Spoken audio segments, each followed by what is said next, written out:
Hola, buenas tardes. Gracias por conectaros y bienvenidos a este webinar organizado por Más Democracia. Os voy a introducir a los ponentes. El primero será el profesor Manuel Villoria, catedrático de Ciencia Política. Nos va a hacer una introducción sobre la Directiva Europea. Nos acompaña también Simona Levi, que es fundadora de Xnet y de 15M Parrato. Y nos acompaña Josep Jover, también abogado como Simona y fundador y presidente de Aspertic. Entonces, si os parece, le voy a dar la palabra primero a Manuel Villoria para que nos introduzca la directiva y luego iniciamos un diálogo entre los ponentes. Los que queráis hacer preguntas, veo que ya estáis conectados en el chat y nos estáis saludando. Los que queráis hacer preguntas después lo podemos ir dejando por el chat y yo las puedo ir trasladando a los ponentes. Manuel, cuando quieras. Hola, muy buenas. ¿Se me escucha bien? Sí, estupendo. Bueno, pues muchísimas gracias. Voy a ser yo el introductor de esta directiva, aunque es evidente que tanto Simona como Josep, yo creo que son más expertos todavía que yo en estos temas y podrían haberlo hecho perfectamente, pero abuso de mi condición de miembro de Más Democracia para estar aquí presentando este tema que creo que tiene importancia, ¿no? La directiva de 23 de octubre de 2019 trata sobre todo de proteger el cumplimiento, yo creo, de proteger a quienes denuncian los incumplimientos de la normativa comunitaria, ¿no? Para empezar, ¿no? Yo creo que detrás de toda esta directiva hay una visión bastante utilitaria, aunque existen elementos deontológicos como la protección de los derechos fundamentales de los denunciantes o de los alertadores mejor. Yo creo que usar la palabra alertador es mejor, sin lugar a dudas, que la de denunciante.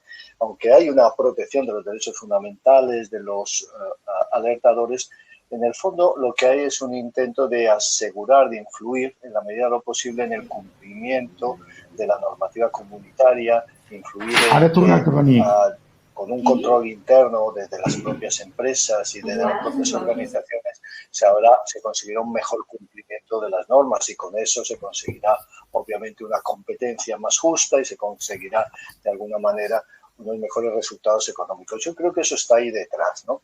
Y siempre me planteo el tema fundamental de que aparte de proteger a los denunciantes o a los alertadores, perdón, siempre está detrás el problema de cómo se va a investigar, de las garantías de las investigaciones ante las denuncias, que creo que es un tema muy importante. Bueno, entonces, el que se protege está ahí, sobre todo a las personas que alertan frente a incumplimientos de la normativa comunitaria, obviamente los fraudes vinculados a ello, la corrupción que pudiera dar lugar o que pudiera estar vinculada a ello, pero de cara a la transposición es que lo importante es que se protege de represalias y la represalia implica una estrecha relación entre la denuncia y un trato desfavorable sufrido. Y además, lo que hay en esta directiva es un intento de introducir un enfoque horizontal, porque en otros países hay diversas normas para diversos tipos de incumplimientos y aquí la idea de tener una gran norma con un enfoque horizontal creo que es una buena cosa, ¿no? La directiva incluye como protegible cualquier denuncia de un acto u omisión que es ilegal o que atenta contra el objeto de la ley. Y omisión implica no aplicar normas bien por voluntad o bien por negligencia. Yo creo que, claro, el tema es que habrá que incluir en la transposición la protección por todo tipo de denuncias en fraudes o incumplimientos normativos de leyes comunitarias y de leyes nacionales. ¿Qué leyes nacionales habrá que incluir? Pues es un tema que habrá que considerar. Pero a mi juicio hay otro elemento fundamental que debe protegerse por incumplimiento de las acciones o omisiones de los códigos éticos que existan en las organizaciones e incluso de abusos, despilfarros en el gobierno. En consecuencia, yo creo que ahí hay un elemento fundamental de cara a la transposición que va a tener que ser debatido y espero que se trabaje con buena voluntad en este ámbito.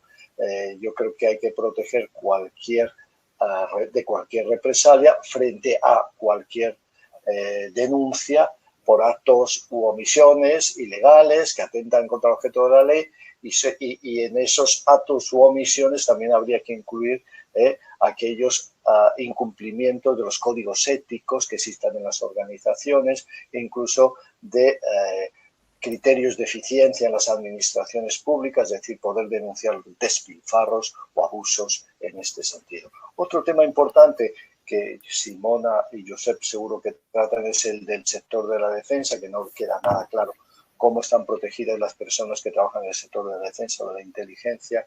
Bueno, ese es un tema que habrá que ver.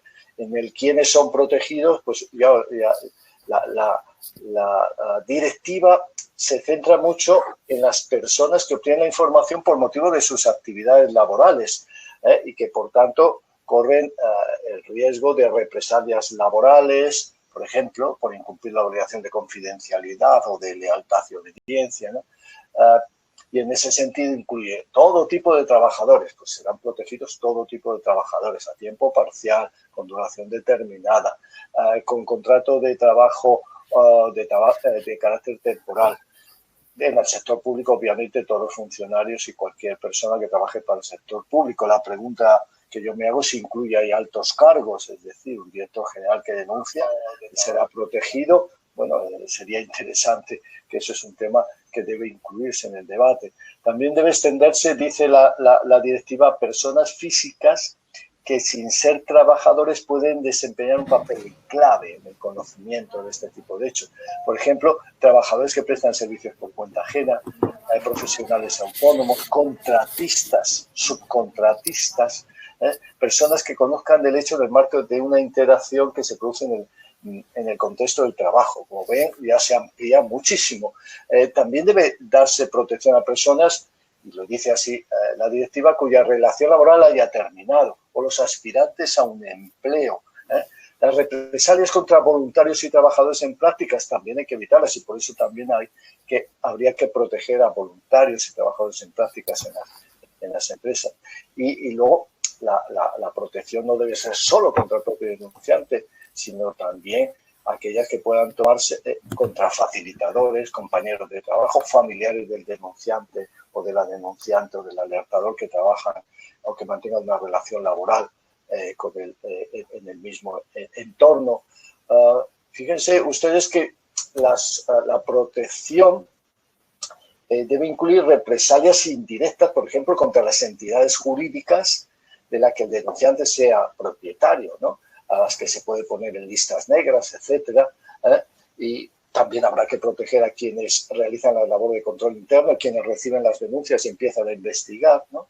Y luego está el gran tema de si debería incluirse a todo ciudadano o ciudadana que denuncie, porque lo conoce en el marco de su relación, no en una relación de trabajo, pero sí en una relación de servicio, ¿no? Por ejemplo, pacientes en hospitales, ciudadanos que observan un abuso en una detención. Luego está el importante tema también los de ONG que reciben la denuncia y pueden abrir un proceso de comunicación externa. Bueno, yo creo que ahí, por ejemplo, la Agencia Antifraude Valenciana nos da un buen ejemplo. ¿Sí? ¿Se oye? Que admite todo tipo de denuncias y protege todo tipo de alertador. ¿Se me está escuchando? ¿Hola? ¿Se me está escuchando bien? Ah, vale. Que oigo por ahí. Hola, hola. Muy bien. ¿Quiénes son protegidos? Bueno, entonces, ¿qué ocurre aquí si la persona va directamente a la prensa o a las redes sociales? Yo creo que, claro, de acuerdo con la directiva, si la persona va directamente a la prensa o a las redes sociales, no va a ser protegida, salvo que haya denunciado primero por canales internos o por los externos directamente a la agencia antifraude en Valencia o a la agencia antifraude de Cataluña o a la agencia que se cree en su caso a nivel nacional, y que o la persona tiene motivos razonables para pensar que hay un peligro manifiesto para el interés público y existe riesgo de represalias o de destrucción de pruebas. En esos casos podría admitirse, ¿verdad?, la protección para quienes van directamente a la prensa o a las redes sociales. Otro tema es el de los canales de denuncia, que aquí nos llevaría a un intensísimo debate, ¿no? Pero que no tenemos tiempo, por desgracia. En principio, la directiva incentiva que se utilicen los canales de denuncia interna, que se informe al empleador, etcétera, ¿no? Y ahí dice, claro, toda empresa de más de 50 con 50 o más trabajadores tienen que tener canales de denuncia interna, ¿no? Bueno, los Estados miembros también podríamos exigir a otras empresas que no tengan todavía 50 trabajadores, pero que estén en áreas de riesgo, a que también tengan su propio buzón o canal de denuncia. Y luego la obligación de establecer canales de denuncia interna se debe aplicar, lógicamente, a todas las autoridades contratantes de nivel local, regional o nacional del sector público. Y la idea, en principio, es ir a municipios, exigir esto a municipios de más de 10.000 habitantes. Bueno, es un tema que también podría entrarse en debate durante cuánto tiempo deben ser solo los de 10.000 y si no deberíamos incluir dentro de poco los de más de 5.000, etcétera, ¿no? Bueno, este es un tema interesante, el de los canales, que incluso se pueden subcontratar. Yo personalmente no entiendo muy bien que se subcontrate por parte de una empresa, yo no digo de una administración, un canal de denuncia a terceros para que reciban las infracciones y gestionen esa labor, porque bueno, yo creo que ahí puede haber un conflicto de intereses, no obstante me someto a otras opiniones, ¿no?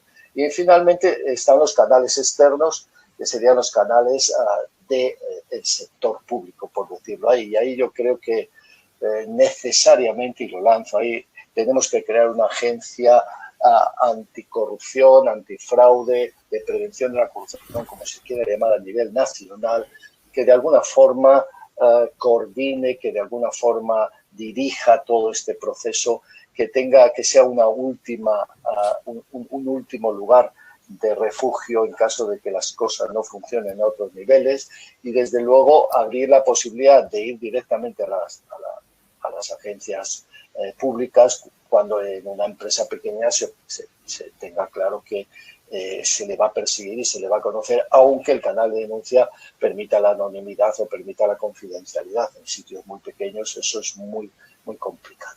Más cosas, en consecuencia, que se tiene que admitir y se va a admitir, yo creo, la denuncia anónima, y la directiva exige a los que denuncien que lo puedan hacer por escrito, buzón físico, plataforma en línea, que denuncien verbalmente por línea de atención telefónica, que puedan incluso tener reuniones presenciales en plazo razonable. Para mí un elemento fundamental es que toda persona que quiera denunciar tenga un buen asesoramiento previo.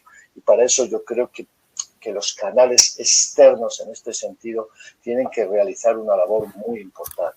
La confidencialidad, ya sabemos que hoy en día, y la anonimidad se puede conseguir, existen los modelos y los métodos, obviamente Simona lo conoce perfectamente, y luego cuando se activa la protección es un elemento importante, ¿no?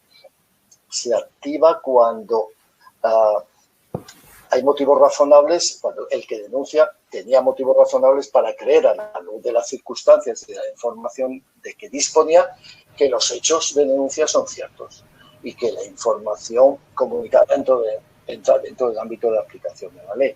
Entonces, la protección, además, no se va a perder cuando el denunciante comunica una información inexacta. Es que usted no ha dicho que era la ley correcta. Bueno, en ese caso, la protección no se pierde, porque no se puede exigir a quien denuncie que sea un jurista de acreditado prestigio, ¿no? Entonces, también se debe proteger a las personas que faciliten información necesaria para revelar infracciones que a lo mejor ya han ocurrido o que no se han materializado todavía, pero que muy probablemente se vayan a cometer.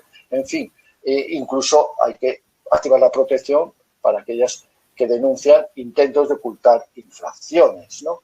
Bueno, yo creo que las personas que no aportan pruebas concluyentes, pero que planteen dudas o sospechas razonables, tienen que ser protegidas, ¿no? El otro caso que queda ahí, y que será otro tema de debate, es si se debe, obviamente no se debe proteger a quienes comuniquen información que ya está disponible para el público, rumores, habladurías no confirmados, pero el otro tema es aquellas personas que de alguna forma puedan recibir compensaciones o recompensas por la denuncia. La directiva viene a decir que aquellas personas que van a recibir compensaciones o recompensas no deberían entrar dentro de esta normativa de protección, pero yo personalmente tampoco lo veo claro, ¿no? Y ¿qué protege? Pues contra toda forma de represalia, pero la represalia puede ser directa, indirecta, puede tomarse, puede alentarse, puede tolerarse por el empresario, puede realizarse la represalia por clientes o destinatarios del servicio, por personas que trabajen por cuenta o en nombre del empresario, por ejemplo, compañeros de trabajo, directivos. Bueno, yo creo que la represalia de la que hay que proteger es muy amplia y la normativa en ese sentido yo creo que está en principio bien diseñada. Y hay represalia cuando hay una relación estrecha entre la denuncia y el trato desfavorable recibido, sea directo o indirectamente. Y ya para ir cerrando, y hay mil cosas más que podríamos hablar, ¿de qué protege? Pues la verdad es que protege del despido, de las coacciones, de las discriminaciones o tratos desfavorables e injustos, de la no conversión de un contrato de trabajo temporal en uno indefinido, de la anulación de contratos o bienes de servicios anticipada, de la anulación de licencias, de dar referencias médicas o psiquiátricas de forma indebida, en fin. Hay una enorme cantidad de situaciones de protección, pero yo creo que, como os decía antes, es muy importante que las personas que denuncian también reciban ayuda para facilitar pruebas o documentación cuando en el marco de la investigación se necesite. Y ahí la empresa tiene que ayudar, o la organización pública tiene que ayudar a encontrar o a dar esas pruebas, porque si no muchas veces va a ser imposible documentar y demostrar muchas de las cosas, ¿no? Y bueno, hay que de alguna forma evitar que las cláusulas de fidelidad o acuerdo de confidencialidad impidan proteger, y de hecho la normativa dice que las cláusulas estas no sirven para evitar la protección, y se protege incluso cuando se realizan copias de documentos o se retiran de los locales de la organización, incluso con contravención de cláusulas contractuales. Bueno, yo creo que hay en ese ámbito se ha avanzado, aunque no está nada claro, y ahí se lo dejo tanto a Josep como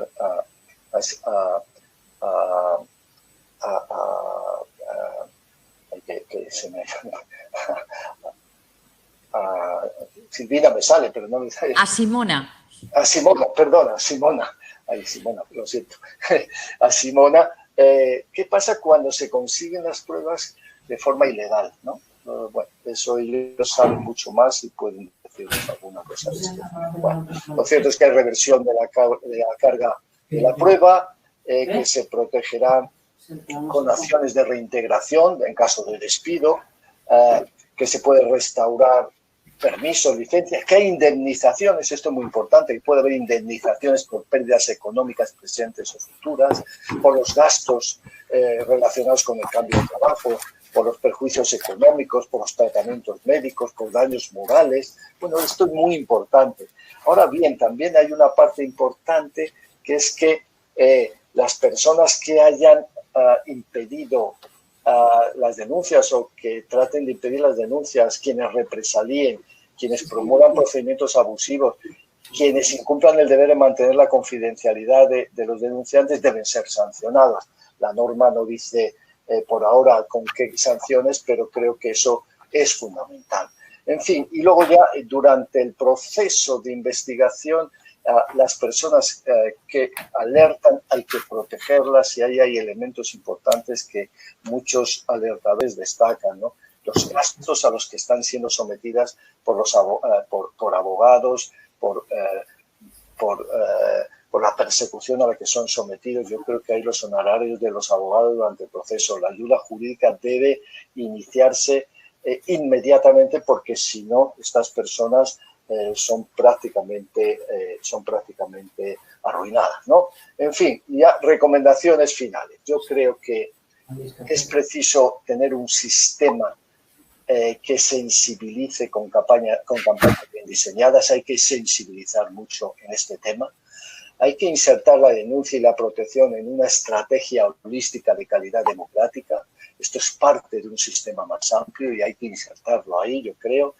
Que hay que dar información muy clara de los canales y de los medios de protección a la gente, que hay que tener una multiplicidad de canales, pero que es mejor quizás los casos muy graves y los casos penales y unificarlos en algún tipo de canal, que yo creo que la prensa es muy importante y hay que reforzar la confidencialidad de las fuentes, que es necesario ver qué se va a hacer con los sectores de defensa e inteligencia, que es necesario proteger también a testigos, a peritos, incluir la familia en caso necesario, que el ámbito material debe ser amplio porque también habría que proteger las denuncias por conductas no éticas, por incumplimiento en consecuencia de códigos éticos, de normas administrativas de buena administración probablemente, por falseamiento de datos en declaraciones de intereses, por despilfarro, y ya para ir acabando, los canales de denuncia sencillos y adecuados, sin que haya intermediarios necesarios, directos y especializados, con las medidas que todos sabemos que hay para protección de identidad, con amplitud de canales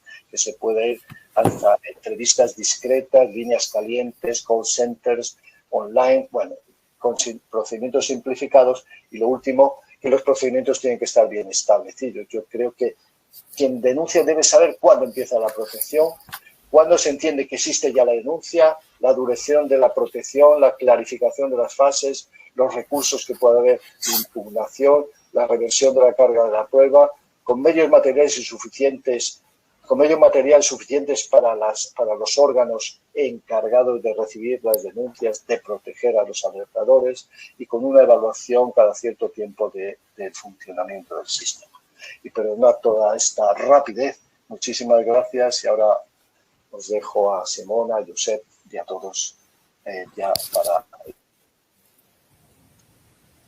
Muchas gracias, Manuel. Bueno, yo creo que hay mucho tomate, pero vamos a ir añadiendo ahora más visiones. Le voy a dar la palabra a Simona, un poco por comentar las cosas que ha dicho Manuel, si nos quieres añadir alguna cosa y luego yo quería lanzarte una pregunta, Simona, también. Para ti, ¿cuál es el papel de las organizaciones de sociedad civil en que todas estas denuncias sean posibles? Un segundo, porque veo que estoy desapareciendo. Desaparezco un momento para encender la luz, pero vuelvo enseguida. Vale, que veo que poco... Uy, ahora, bueno, parezco... Te vemos bien. No será tú, pero bueno, lo importante es que se me vea.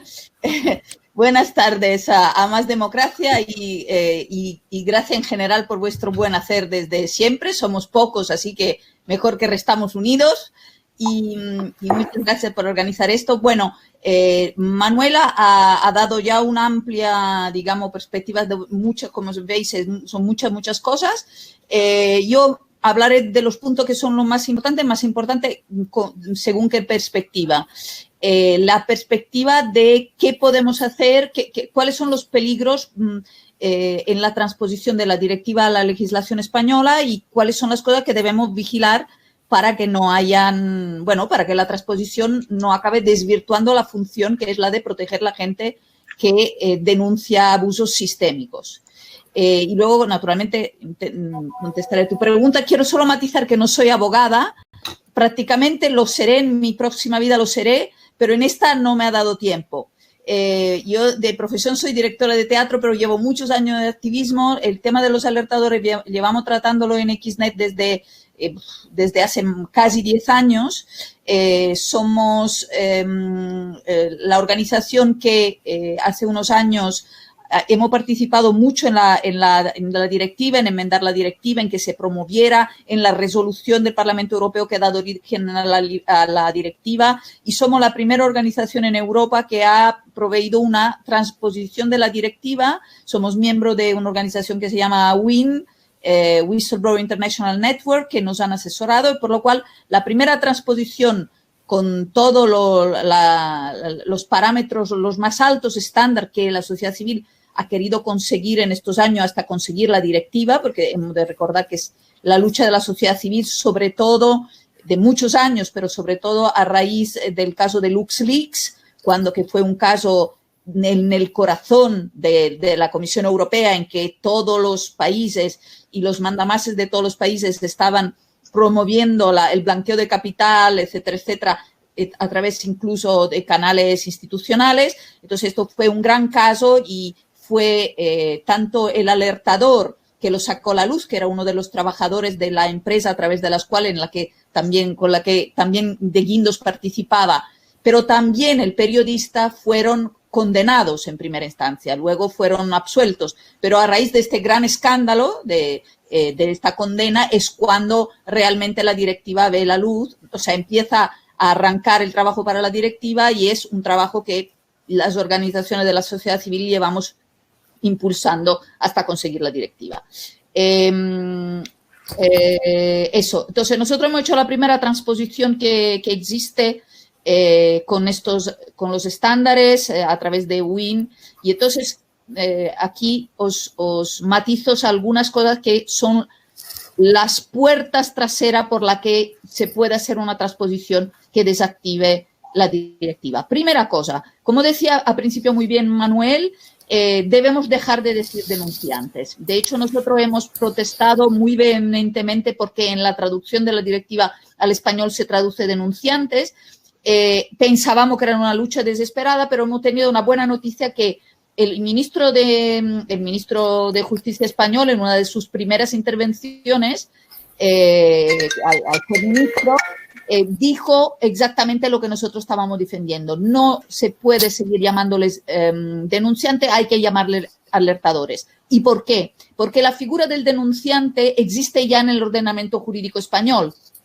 Y el denunciante tiene todas unas obligaciones que justamente son las obligaciones que no queremos que tengan los alertadores. ¿Y cuáles son? Un denunciante es alguien que debe dar su nombre porque es alguien que denuncia contra alguien, por lo cual acaba siendo parte del proceso judicial, por la cual cosa no es lo mismo que un alertador. El alertador, hay que distinguir, no es alguien que denuncia un delito, que también.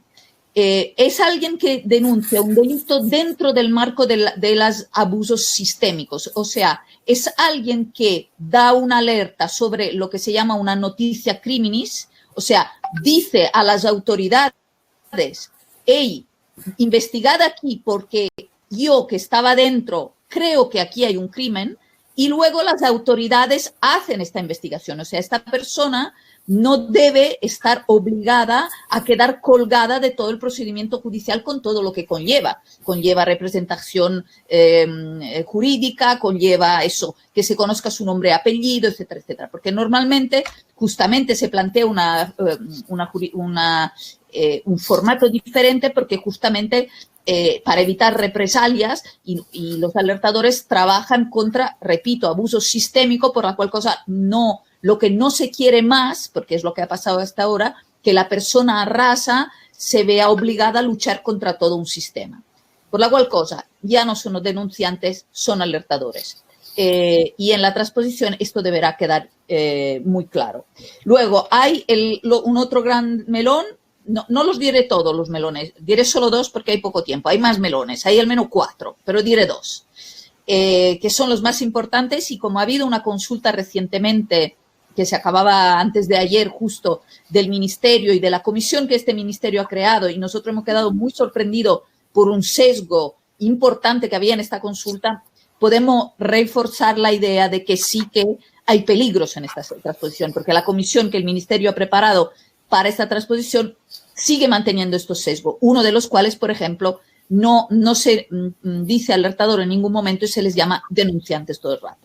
El otro gran melón, entonces, en este primer melón ya reforzamos lo que Manuel ha dicho, ¿no? Que el anonimato ya es algo que para todo el mundo, incluso para la Fiscalía Española, etcétera, es indispensable hoy en día para poder denunciar y para poder proteger de las represalias quienes denuncian cuestiones sistémicas.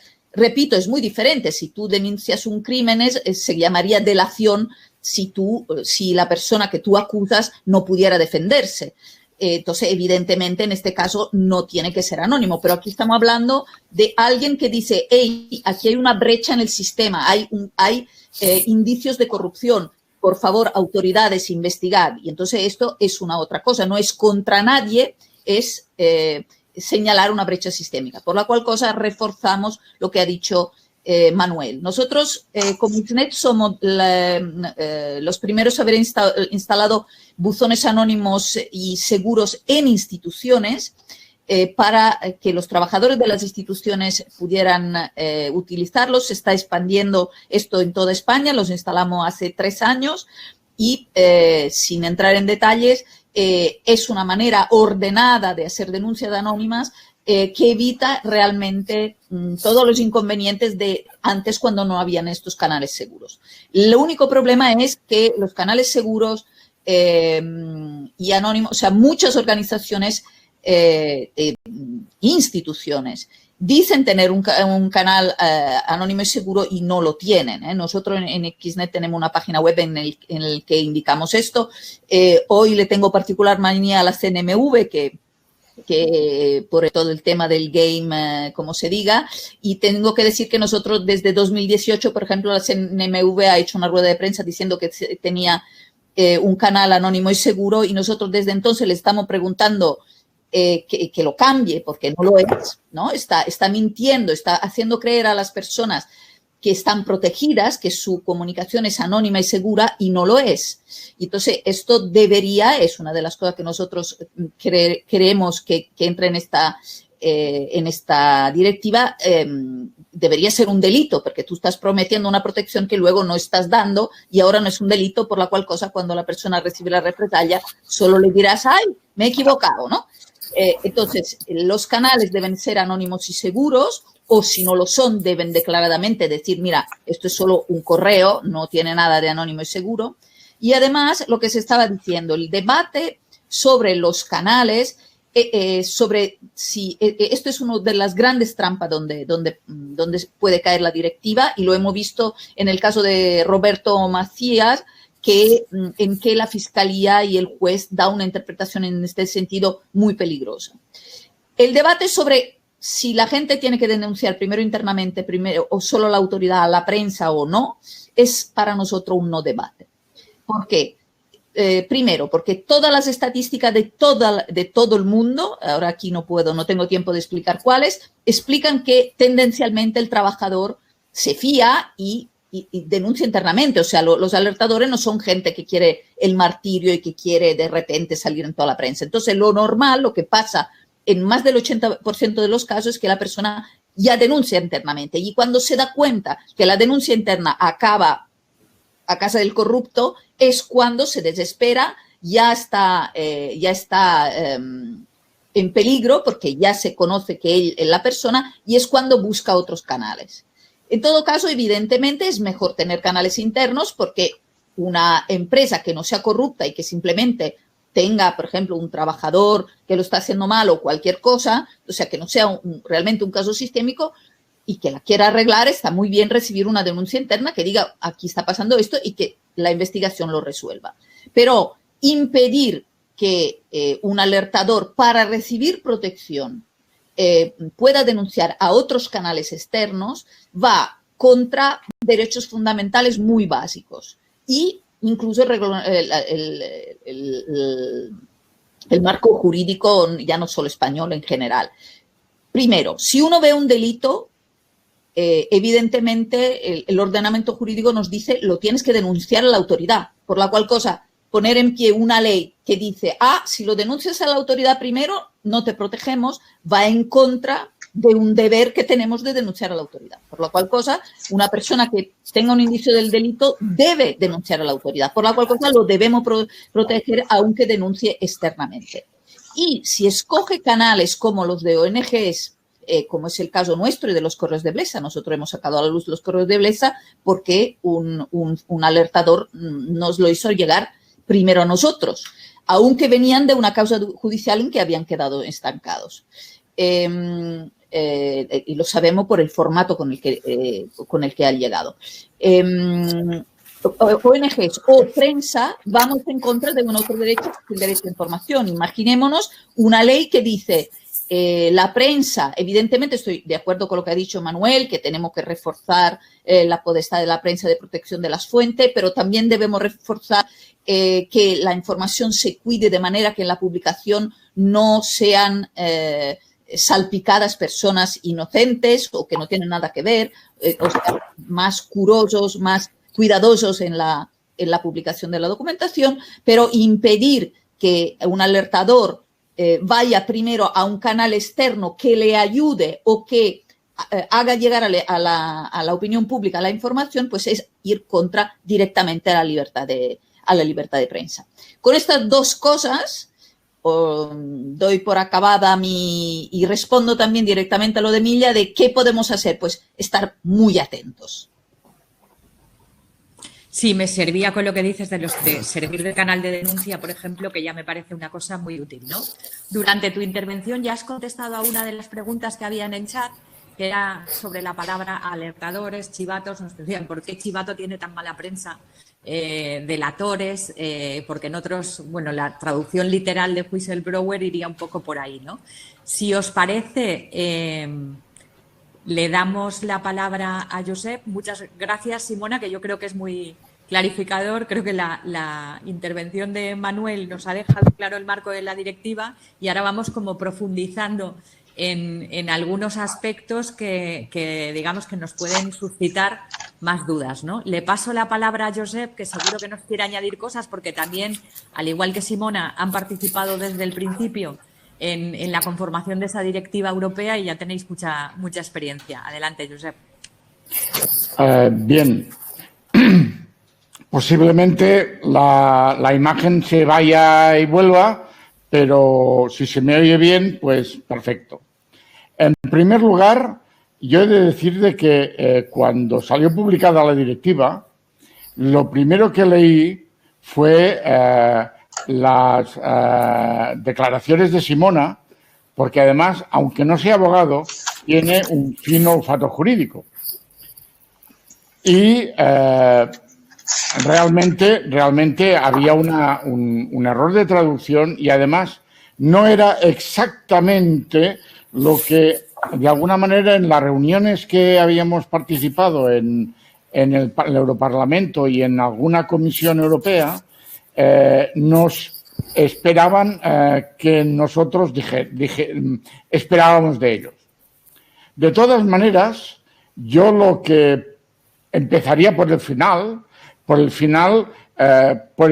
corolario sería: nunca jueguen al póker con alguien de la Unión Europea, porque les va a pasar la mano por la derecha y por la izquierda. Me explicaré. En el momento que iniciamos la presión en la Unión Europea, empezaba a haber la necesidad de trabajar en una directiva que no fuera de protección de los denunciantes de corrupción, sino que con la excusa de los denunciantes de corrupción, la directiva es una directiva de protección de los intereses de la Unión. No de los denunciantes de corrupción, sino de los intereses de la Unión a través de los denunciantes de corrupción. Por lo tanto, no es una directiva anticorrupción, es mucho más amplio. La corrupción forma parte de uno de los intereses de la Unión.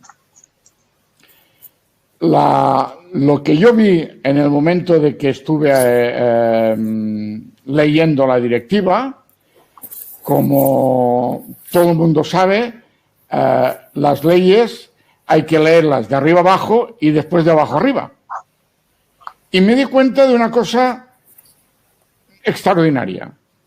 Estamos delante de la directiva que modifica más leyes europeas, más normativas europeas, de todas las que se han publicado. Yo no conozco otra. Modifica más de 100 directivas en su anexo. Y, por lo tanto, modifica, por ejemplo, las directivas que regulan la protección de datos, la ciberseguridad, los contratos públicos, que regulan toda una serie de un mundo, y era de entrada, la principal anomalía que yo vi al leer la directiva. La segunda cosa extraordinaria de esta directiva es de que lo primero que hace es decirnos qué es derecho europeo y, por lo tanto, marcarnos el campo.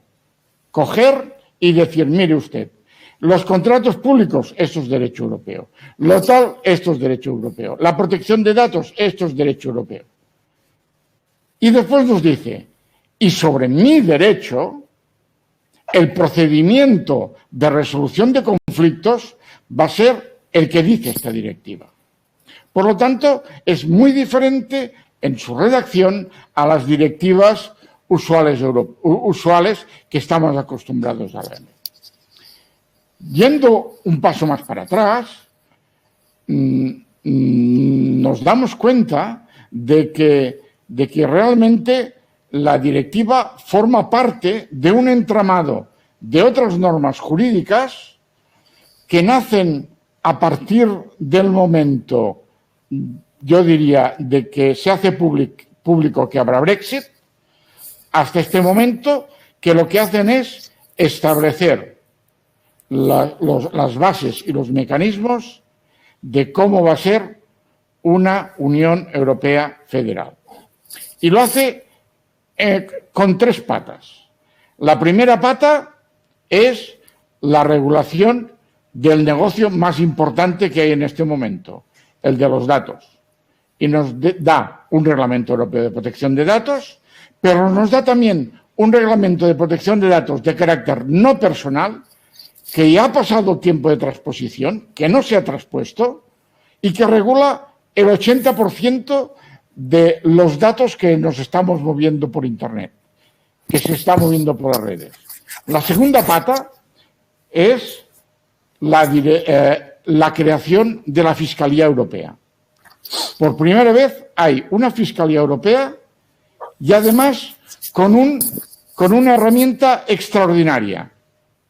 La herramienta es el derecho de avocación que tiene el fiscal europeo para decir, mire, señor juez español, como es que este tema de los intereses de la Unión no me gusta como lo está instruyendo, me lo hacen un paquetito y que lo instruya el juez belga o el juez americano. Perdón, americano no, el juez de Dinamarca. Entonces, es una cosa extraordinaria. ¿Por qué? Porque antes hay una directiva, la directiva 2017/1371 sobre la lucha que fraude que afecta a los intereses financieros de la Unión a través del derecho penal, que crea un marco único europeo, es decir, una jurisdicción única europea para lo que son los intereses de la Unión. Por lo tanto, ya no hablamos de jurisdicción española, ya no hablamos de jurisdicción belga, francesa o alemana. Estamos hablando de que se plantea, y los Estados aceptan, una jurisdicción única europea. Por lo tanto, debemos entender esta directiva dentro de este marco de jurisdicción única europea. Y debemos entender que la capacidad de denuncia del denunciante de corrupción lo es, siempre que sea dentro de derecho de la Unión, lo es para poderlo hacerlo independientemente de las fronteras. Y esto creo que es lo más revolucionario que tiene este tema. Y hay otra herramienta que la Unión Europea pone en marcha, que es una herramienta que realmente nos ha pasado desapercibida, que es la directiva sobre transparencia de la información. Es decir, cansada la Unión Europea de países como España de que la transparencia no funcione, lo que hace es crear una directiva que nos dice que el derecho al acceso a la información pública es un derecho de carácter fundamental, no de carácter local, carácter fundamental de los ciudadanos de la Unión. que nace del artículo 11 de la Carta. Entonces, esa directiva entrará en vigor el 17 de julio de este año, con lo cual nos viene a decir que cualquier información que tenga cualquier administración pública o haya hecho cualquier funcionario público ha de ser transparente, salvo que se infrinja propiedad intelectual, que se infrinja protección de datos o se infrinja seguridad nacional. Y esta directiva no se ha traspuesto. Y estamos a meses, a 5 meses, 6 meses, de que tenga ya su aplicación directa, porque en vigor ya lo está desde 2019. Entonces, otro día tenemos que hacer un debate sobre la Directiva de Transparencia y sobre la Ley de Transparencia Española, que yo creo que os volveremos a invitar porque es un tema muy interesante también. Josep, si quieres, termina tu intervención y lanzo 3 preguntas que hay. Terminando. Primero, uno de los trabajos que nosotros más insistimos fue precisamente que el Poder Judicial entrase dentro de la directiva. Y entró. Porque realmente el tapón de la corrupción, al menos en España, pasa por el Poder Judicial. Es el Poder Judicial el que preserva. Segundo, que para el derecho de la Unión no hay aforados, no hay inimputables.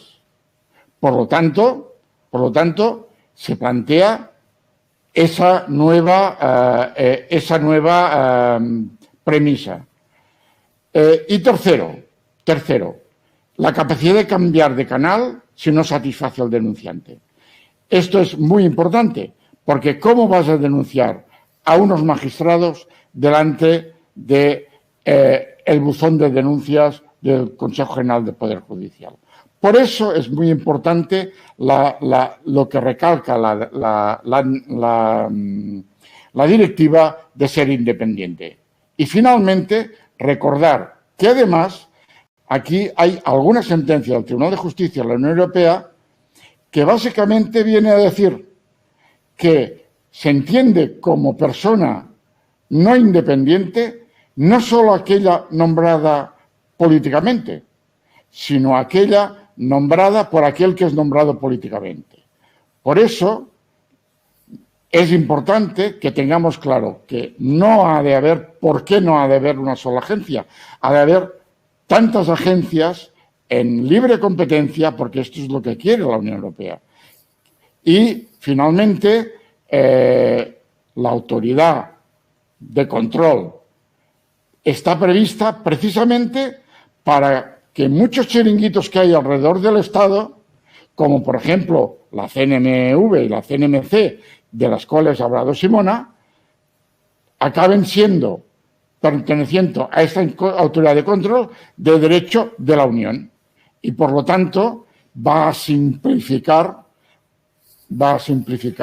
la estructura organizativa del país. Y con esto acabamos de momento.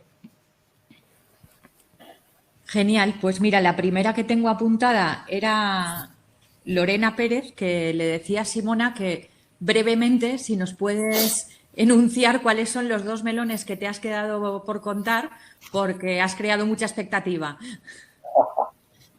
No, muy brevemente, y alguna cosa las ha apuntado muy bien el Pep, que como lo tenemos la gente, la ciudadanía, tenemos a Pep que viaja bastante a Bruselas, suele traer noticias frescas y es muy útil. Entonces, el primer melón es simplemente que en esta consulta se está omitiendo que hay que ayudar, hay que proteger también los facilitadores y las familias, no solo la persona concreta. Por ejemplo, repito el caso de LuxLeaks, en que el periodista que ha ayudado a la persona a sacar la información ha sido condenado igualmente. O sea, es bastante grave y suelen tener problemas. Nosotros, por ejemplo, en el caso de los Correos de Blesa, que hemos sido facilitadores, pues hay personas de nuestro entorno que han sido perseguidos por revelación de secretos siendo en cuanto facilitadores. Y la otra es que no se debe utilizar, o sea, una de las cosas que se está utilizando para invalidar información, porque aquí hay una cosa un poco compleja, que se tiende a pensar, y es un esfuerzo que tenemos que hacer todo, pensar el alertador y la información. El 80% de los alertadores no son buenas personas, son personas que lo hacen por cuestiones personales.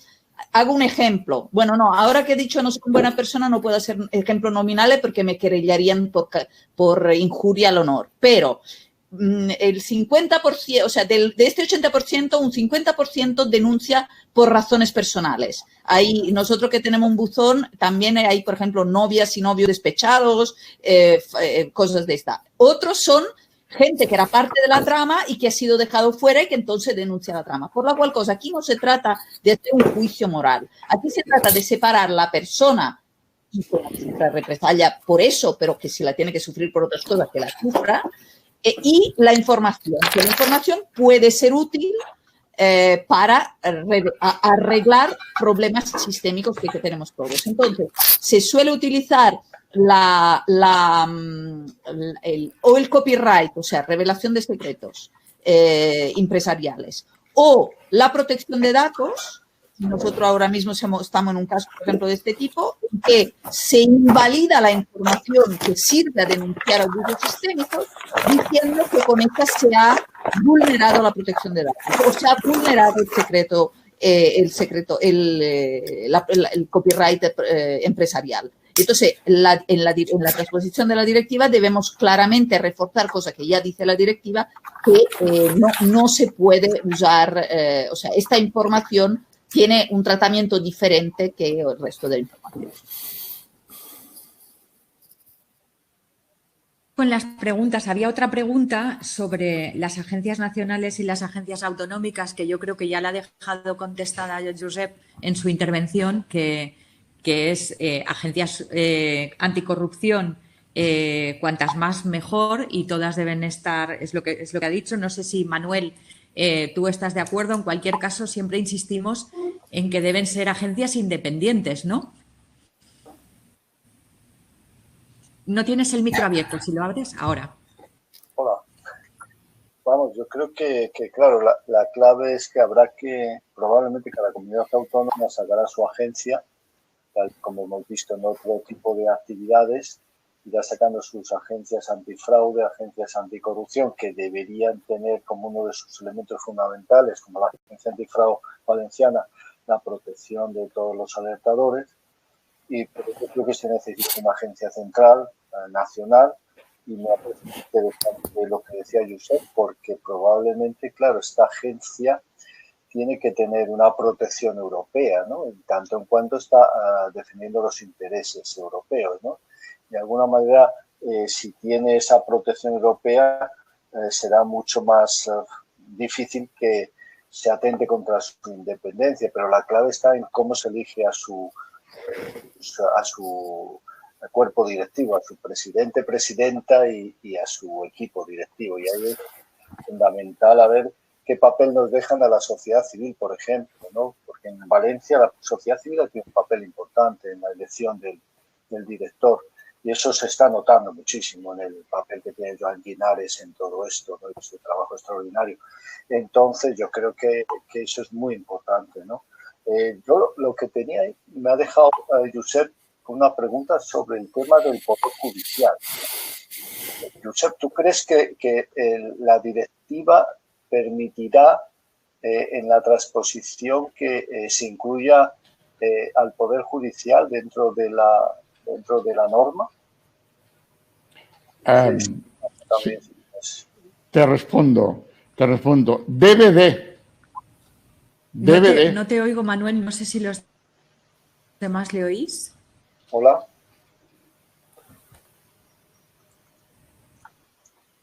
Sí, yo oigo perfectamente. Hola. Sí. Sí. La pregunta que le trasladabas tú a Josep era la del Poder Judicial. Sí. Si os parece, de todas formas, cerramos esta de alertadores, porque ellos dos también, hay de las agencias, porque ellos dos también han pedido la palabra, y tenemos aquí una lista larga de preguntas, ¿eh? O sea, intentar contestarlas muy brevemente, porque si no, ¿Qué no hable llegamos. Simona? Yo solo muy rápido que Manuel, en ahora no realidad te oigo. nosotros estamos bastante contrarios al proliferar de entidades autónomas porque en esto y en general, porque suelen ser chiringuitos. O sea, el ideal para todo esto sería un juzgado como el juzgado de violencia de género, o sea, un juzgado especializado que se ocupe solo de protección y luego de coger la información y de repartirla a las autoridades que deben investigar. La razón por la cual, por ejemplo, en nuestra transposición pedimos una autoridad independiente, no que el Poder Judicial sea mucho menos chiringuito que las autoridades, pero intentamos no proliferar el problema, sino reducirlo, como estaba explicando también Josep. La razón por la que se pide una autoridad, al menos también en nuestra transposición, es porque si no se debe cambiar leyes orgánicas y entonces la transposición tendría mucho retraso y se volvería mucho más complicada. Por lo cual hay que ser una autoridad, pero efectivamente, como dice Manuel, a imagen y semejanza de la de Valencia, que es vigilada por la sociedad civil, porque si no nos pasará como la catalana en la época, ahora se ha corregido, pero en la época de Alfonso, que fue el gran escándalo de que el director de la agencia antifraude de Cataluña utilizaba la información confidencial para hacer trueques políticos, o sea que cuidado con las autoridades.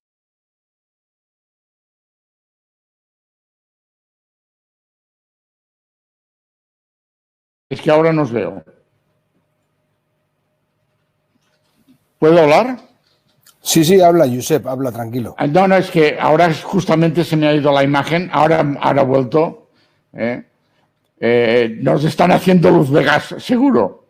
Bien, lo que yo quería decir es, primero, precisamente la directiva habla expresamente del Poder Judicial, de la misma manera que la directiva de acceso a la información también habla del Poder Judicial. Es decir, el Poder Judicial no es un poder diferente de cualquier otro poder del Estado. Punto. Para la Unión Europea no lo es. Y por lo tanto, al no serlo, aquí nos hemos de parar. En segundo lugar, yo entiendo que podría ser un juez perfectamente, de la misma manera que hay un fiscal europeo centrado, dedicado a España dentro de la Fiscalía Europea. La Fiscalía Europea lo ha solucionado de la misma manera que lo ha solucionado el Tribunal de Justicia de la Unión Europea. Es decir, el fiscal europeo designado de España no es español. Entonces, podría ser que en esa jurisdicción única el director o presidente de la autoridad de derecho de la Unión, porque hablaríamos de autoridad de derecho de la Unión, con un poder prácticamente omnímodo, porque el 85% de nuestra vida está regida por el derecho de la Unión. Pues fuera no español. Porque ya te digo, la Unión Europea lo ve como una jurisdicción única. Por eso la idea de chiringuitos locales o chiringuitos no tan locales, yo creo que va muy lejos de la voluntad de la Unión Europea. Bueno, Emilia ha tenido algunos problemas de conexión. Os habla Más Democracia en persona. Así que voy a hacer una pregunta de José María Castillejo para Simona. Se está planteando si se debe o no premiar a los alentadores cuando sus alertas terminan siendo rentables. Uno de los grandes cambios de la directiva es que denunciar ha dejado de ser una obligación legal para convertirse en un derecho fundamental ligado a la libertad de expresión. Parece, por tanto, normal que si ha dejado de ser una obligación denunciar y a la vista de lo heroico que termina siendo el hacerlo en muchos casos, que deba ser premiado. En Estados Unidos se premia entre el 10 y el 30% de lo que realmente se recupera, bajo 3 parámetros concretos. ¿Qué piensa usted al respecto? No sé si has entendido o si Más Democracia ha leído bien la pregunta, Simona. Sí, sí, brevemente. Esto es un gran melón. O sea, en principio no estamos en contra, pero en la práctica estamos en contra. Pero la verdad que en este tema, que hemos discutido mucho, porque tenemos amigos en Estados Unidos, amigos en Alemania, donde también se remunera, o sea, conocemos muchos casos distintos y son democracias distintas. ¿De quién nos hemos fiado nosotros para estar en contra de momento, pero no por razones, porque lo que estás diciendo es correcto, no por razones definitivas, sino por circunstancias de cómo funciona el sistema aquí en España? Gesta, que es el sindicato de los, no me acuerdo nunca, pero de los inspectores del Ministerio de Hacienda, que es una organización de las que nos fiamos mucho y con las que llevamos muchísimo tiempo trabajando, nos recuerda que durante un tiempo en España se remuneraba y que esto produjo problemas gravísimos de trapicheos, bueno, lo típico, la picaresca. Y entonces entendemos que hay que recuperar la situación del alertador de manera que de ninguna manera su forma de vida se vea destruida, o sea, si pierde el trabajo, si tiene que ver un psicólogo, si su familia, o sea, que no baje para nada su situación, esto sí, o sea, restaurarla completamente, pero que gane dinero sobre esto. A la vista de esta experiencia, nosotros de momento estamos en contra.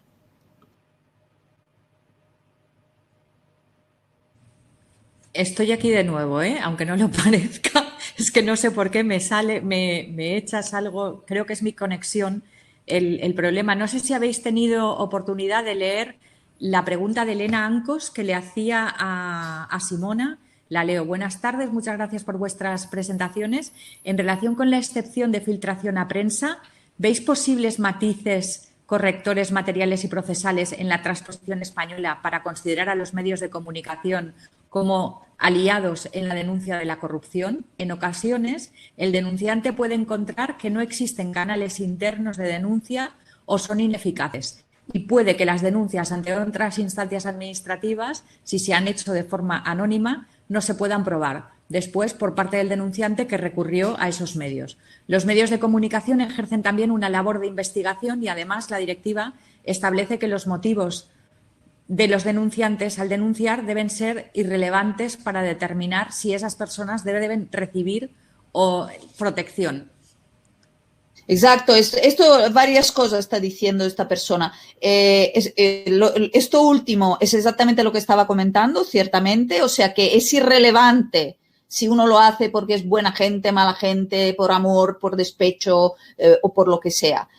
Por eso que hay que proteger la fuente, es como la protección de las fuentes periodísticas. Da igual porque si la fuente es útil para resolver un problema, esta fuente se tiene que proteger. Entonces aquí estamos en lo mismo. Y respecto al tema del buzón, no sé si he entendido bien la pregunta, pero de aportar la información a prensa en primer lugar, no es una excepción. O sea, la directiva no lo considera excepcional, pero lo deja en mano, o sea, deja la posibilidad de que sea normalizado como debería ser, que es lo que nosotros defendemos. Digamos que no lo obliga, por la cual cosa deja en mano de los estados decidir esto o no, que es por eso que aquí hay una puerta importante que puede afectar la libertad de prensa. Ahora bien, efectivamente, no sé si te referías a los canales de la prensa, pero efectivamente la prensa no siempre es un canal que hace bien su trabajo, como las autoridades. O sea, aquí hay múltiples problemas. Cualquier canal tiene su problema. El canal interno tiene su problema, la autoridad tiene su problema. En nuestro buzón, cuando lo teníamos activo, la mayoría de las cosas eran cosas que ya se habían denunciado a la autoridad y que después de quedarse estancada 3 años recurrían a nosotros. O sea que se había intentado internamente, se había intentado la autoridad y finalmente se replegaba en una organización como la nuestra, que somos 4 pelagatos y que pero hemos hecho muchas cosas ayudando ciudadanos simplemente porque nadie lo estaba haciendo. Y lo mismo pasa en la prensa, o sea, mucha gente que aporta su información a prensa ahora está teniendo problemas jurídicos graves porque hay un déficit importante en muchos medios de comunicación en España de protección de la fuente. O sea que para no tener problema ellos abandonan su fuente porque solo le importa la ganancia que tienen en publicar una información. Por la cual cosa, nosotros, y para acabar, relativo a una cosa que dices en tu pregunta, la denuncia anónima se pierde la fuente. No, justamente... O sea, sí y no.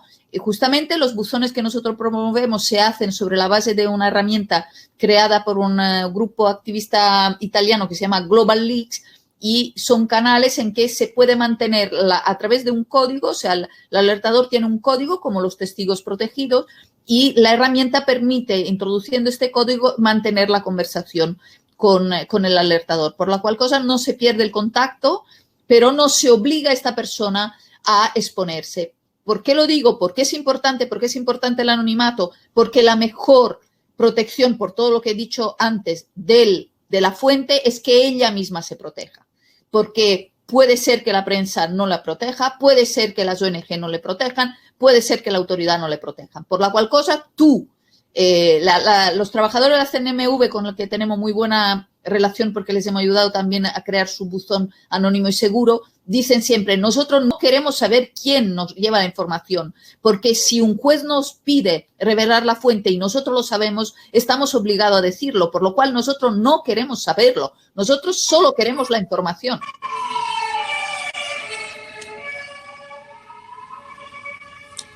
Vuelvo con las preguntas. Bueno, leo primero un comentario. A ver, esperaros que lo tengo aquí. De Fruitós Ricarte, que dice, no estamos, entiendo que no es una pregunta, pero que nos recuerda que no estamos tratando las infracciones en las empresas privadas y pensemos que hay incumplimientos en el sector público que provienen de un interés muchas veces privado y no hay una sin otra. Y luego dice que centrar en una agencia estatal de informantes de infracciones es un grave error al que nos lleva la tendencia de la mayoría. Bueno, eso lo hemos tratado antes, que decíamos que múltiples agencias era posible y creo que queríais intervenir también sobre eso. Y luego José María Castillejo le pregunta a Josep Jover dos cosas. Una, cuando habla de jurisdicción única europea, ¿quiere decir que podemos denunciar ante cualquier juez europeo aunque no sea español? ¿Esto se está aplicando ya? Y dos, con respecto a su comentario de que también es de aplicación con jueces y magistrados, ¿cómo quedan los aforamientos frente a la agencia o agencias? ¿Podrán investigar a jueces, políticos, altos funcionarios o al gobierno? Y añado yo, ¿y podrán investigar al rey también, por meter un poco de polémica? Josep. Bien, oído al parche, porque el tema es complejo. En primer lugar, si estamos hablando de jurisdicción única, o sea, una de las cosas que hace precisamente la directiva es coger los límites de la directiva de la lucha contra los intereses de la Unión por la vía penal, que establecía esta jurisdicción única creo que eran más de 3 millones de euros, los baja a 3.000. Es decir, y obliga a los jueces a llamar al fiscal europeo en cada caso que lleven que se trate de derecho de la Unión. Obligan a llamar al juez, al fiscal europeo. Y el juez se ha de poner a las órdenes del fiscal europeo. Entonces, estas cosas son no novedosas, revolucionarias, y supongo que nos costará tiempo asumir. Pero las preguntas serían si la directiva permite, y además yo creo que promociona que frente a la Administración Pública Española se puede denunciar en un canal de denuncias de la Administración Pública irlandesa. Esto nos cuesta aún mucho de asimilar, de la misma manera de que esta jurisdicción única va a significar que en las facultades de derecho hablaremos de derecho de la Unión y lo demás. La división mental que tenemos de civil, penal, laboral, no. Va a ser derecho de la Unión, que tendrá sus procedimientos y que ya ha empezado a tenerlos. La directiva establece el procedimiento de instrucción, además hay que hacerlo en 90 días, la figura de la independencia y por otro lado, estaremos trabajando en un modelo ya a escala global. De todas maneras, yo creo que la primera gran revolución ya la estamos sufriendo ahora con la Fiscalía Europea, con la obligación de aceptación por los Estados de esa facultad de avocación de los fiscales europeos. La segunda la tendremos de aquí 6 meses, cuando cualquier ciudadano puede pedir los correos electrónicos del ministro de Hacienda al presidente del IBEX, porque van a ser públicos. Entonces aquí supongo que va a haber también otro gran terremoto, y el tercero será con la aplicación de la directiva, pero siempre con esa mentalidad. Para la Unión no hay chiringuitos locales. ¿Derecho del consumidor es derecho de la Unión? ¿Ha salido una directiva? Sí. ¿Un chiringuito de protección de la normativa autonómica de derecho del consumidor? Pues va a ser que no. Va a ser una estructuración funcionalmente diferente y que nos va a llevar muchísimos webinars como este. Pues si os parece, les voy a dar medio minuto, es figurado, a Manuel y a Simona para una última intervención, si queréis, si os habéis dejado algo por decir o si queréis cerrar, y así vamos terminando, que creo que no hay más preguntas. Yo creo que ha sido exhaustivo y, bueno, o sea, porque para no abrir más melones, pero quiero decir, estamos muy vigilantes y nada, ahora ha habido esta consulta, ahora básicamente hay que estar preparados para cuando salga el proyecto de ley, como locos ponernos a enmendar y a denunciar denunciar las operaciones que intentan desactivar o rebajar esta directiva que es tan importante en países con tanta corrupción como es España. Y nunca juegues al póker con uno de la Unión Europea, ¿eh? Eso yo creo que nos va quedando claro. Manuel, no sé si tú quieres añadir alguna cosa. Muchas gracias a Más Democracia por organizar este interesantísimo webinar. Yo he aprendido mucho de Josep y de Simona. Muchísimas gracias. Y nada, yo creo que al final hay un elemento importante que vamos a tener que ver cómo se organiza, que es la gobernanza del sistema, ¿no? Esta gobernanza de todo este sistema con miles y miles de canales privados en las empresas, con la posibilidad de que salgan canales autonómicos, la idea de un canal central, a ver cómo se gobierna este sistema para que realmente no como consecuencia de ello no haya un descontrol, que muchas veces es lo que pasa. Pues yo quiero daros las gracias a todos. En primer lugar, gracias a Óscar, porque me ha salvado varias veces cada vez que me he quedado tirada, a Óscar Rodríguez por controlar la plataforma y ayudarnos, y gracias a Manuel Villoria por proponer la idea de hacer este seminario que se te ocurrió a ti, y yo creo que ha estado muy interesante.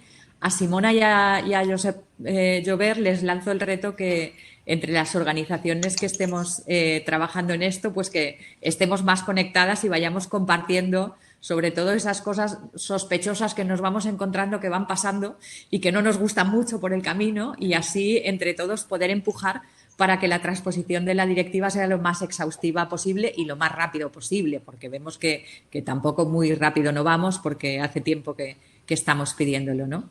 Pues muchas gracias a todos, muchas gracias a los que nos habéis mandado preguntas por el chat.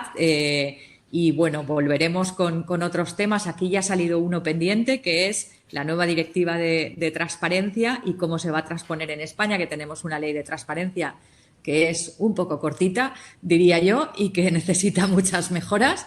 Así es que tenemos tarea por delante. Muchas gracias. Hasta luego. Gracias. Adiós. Se despide Más Democracia. Adiós. Hasta luego, Óscar.